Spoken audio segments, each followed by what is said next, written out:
everyone, welcome to my vlog. Today, we are diving into one of the most provoking and powerful story entitled El Filibusterismo by Dr. Jose Rizal. So, this book is a sequence to Nolimi Tangere, which talks about fighting for justice and freedom in the Philippines during the Spanish colonial period. Now, let's talk about its background, some important parts of this story, and some lessons that we can gain from reading it. So, El Filibusterismo follows the story of Crisostomo Ibarra, now disguised as the wealthy jeweler Simon. So after the tragic events that has happened in the Nolimi Tangere, Ibarra returns to the Philippines no longer an idealistic reformist, but a man filled with vengeance and bitterness. Using his newfound wealth and influence, he plots a grand revolution to overthrow the corrupt Spanish government.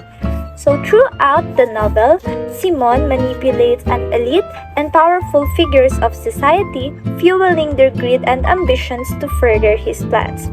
So he establishes connections with key individuals such as Basilio, who is a medical student that has endured personal losses, and Cabezang Tales, who is a farmer turned bandit, and he who has also suffered under the suppressive system of the Spanish.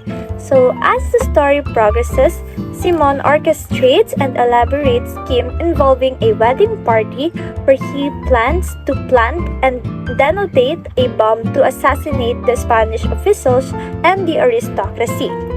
However, his plans ultimately fails when Isagani throws the bomb into the river and saves everyone in the wedding. So realizing the futility of his vengeful methods, Simon flees and seeks refuge with Padre Florentino, and in his final moments, he confesses his sins and despair, saying that the true change cannot come from hatred alone. So Padre Florentino somehow comforts him, emphasizing that true freedom and justice must come from the people's enlightenment rather than mere violence. So now, let's talk about the important lessons that we can gain after reading this book. So one of the most important lessons that we can gain after reading El Filibusterismo is knowing the danger of vengeance and how it can consume one person's soul. So Simon's transformation from a hopeful reformist to a bitter revolutionary highlights the destructive nature on holding on to resentment. So the novel also emphasizes the importance of education in achieving true change. So unlike Simon, who sought revenge through violence, figures like Basilio and Isagani symbolize the hope that knowledge and wisdom can bring about a brighter and a better future. So another significant theme is the critique of corruption and social injustice. So Rizal exposes the abuses of the Spanish colonial government, the friars, and the elite who exploit the common people.